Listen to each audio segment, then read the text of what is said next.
Online education में कक्षा 10 के सभी छात्रों का हार्दिक स्वागत है। अभी हमने पिछले वीडियो में आप लोगों को कुछ विधाएं हिंदी गद्य के अंतर्गत पढ़ाई थी, जैसे कि नाटक, एकांकी, निबंध, कहानी और उपन्यास।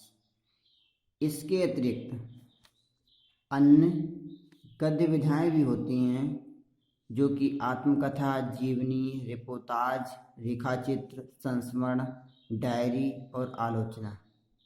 ये भी लेखकों द्वारा लिखी हुई कुछ अन्य विधाएं होती हैं। इनके बारे में हम आप लोगों को बताते हैं। इनके ही अंतर्गत कुछ प्रश्न और उनके उत्तर दिए हैं, जो कि आपके सन्मुख हैं। क्या भूलूं क्या याद करूं नामक आत्मकथा के लेखक कौन हैं? क्या भूलूं क्या याद करूं, यह एक आत्मकथा विधा है और इसके लेखक डॉक्टर हरिवंश राय बच्चन जी हैं। ठीक है। इसी क्रम में अगला प्रश्न एक है, मेरी असफलताएं नामक आत्मकथा के लेखक हैं। तो मेरी असफलताएं बाबू गुलाब राय जी द्वारा लिखा हुआ है। बात करते हैं अगले प्रश्न की, जीवनी और आत्मकथा में क्या अंतर है? जो आत्मकथा थी और जीवनी, इनमें क्या अंतर है? बहुत सूक्ष्म सा अंतर है कि जीवनी किसी महत्वपूर्ण व्यक्ति की जीवन गाथा होती है, जिसे दूसरे व्यक्ति द्वारा लिखा जाता है। जीवनी जो है दूसरे व्यक्ति द्वारा लिखी हुई रचना होती है, जिसमें दूसरे व्यक्ति द्वारा ही किसी अन्य दूसरे व्यक्ति के गुण, स्वभाव और चरित्र का वर्णन किया जाता है। बात करते हैं आत्मकथा की, तो जबकि आत्मकथा वह रचना है जो लेखक अपने जीवन की कथा को स्वयं ही लिखता है, वह आत्मकथा कहलाती है। जीवनी और आत्मकथा में अंतर। ठीक है। अगला प्रश्न है, आवारा मसीहा किस विधा पर आधारित रचना है? तो आवारा मसीहा जीवनी विधा पर आधारित रचना है, जो कि विष्णु प्रभाकर द्वारा लिखित है। ठीक है। हम बात करते हैं अगले प्रश्न की, किसी दो रिपोर्टाज लेखकों के नाम लिखिए।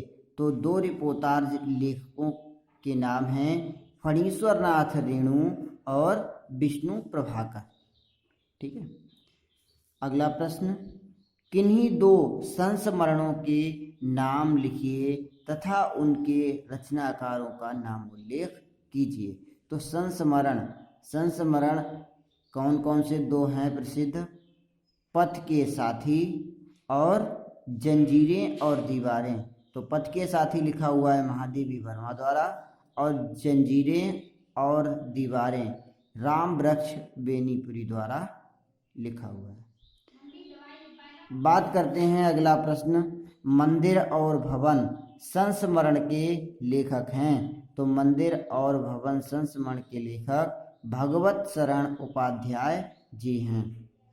बात करते हैं अगले प्रश्न की, किन्हीं दो रेखा चित्र लेखकों का नाम उल्लेख कीजिए। तो रेखा चित्र लेखक हैं महादेवी वर्मा और राम वृक्ष बेनीपुरी।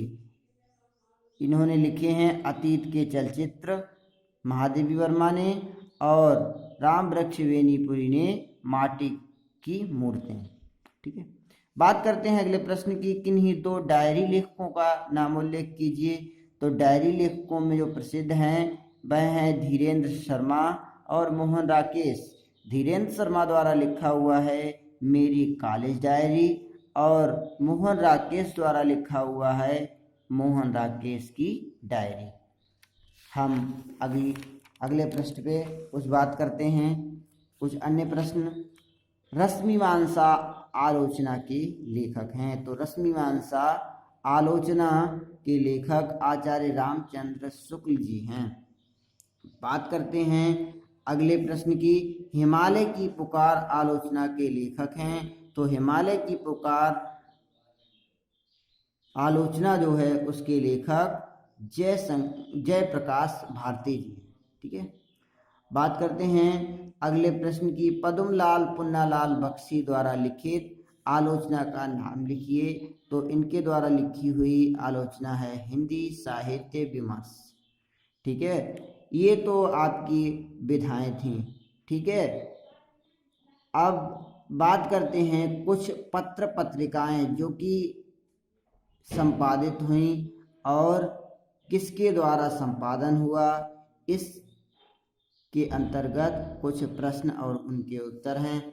सरस्वती पत्रिका के संपादक का नाम है। तो सरस्वती पत्रिका के संपादक हैं आचार्य महावीर प्रसाद द्विवेदी।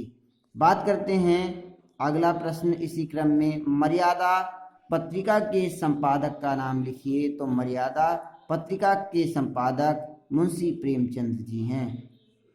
अगला प्रश्न, शुक्ल युग में प्रकाशित हंस पत्रिका का संपादन किसने किया। तो शुक्ल युग में प्रकाशित हंस पत्रिका का संपादन मुंशी प्रेमचंद जी ने किया।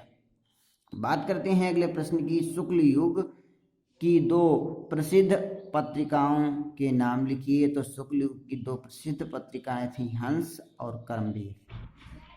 बात अंतिम प्रश्न की करते हैं, मतवाला पत्रिका के संपादक का नाम लिखिए। तो इस पत्रिका का संपादक सूर्यकांत त्रिपाठी निराला जी हैं। देखिए, आज आप लोगों की गद्य साहित्य से संबंधित प्रश्न और उत्तर समाप्त हुए। आप लोगों को वीडियो पसंद आया हो, अपने सहपाठियों के साथ अवश्य शेयर करिए और अपनी कॉपी पर इन प्रश्न और उत्तरों को अवश्य लिखिएगा। धन्यवाद।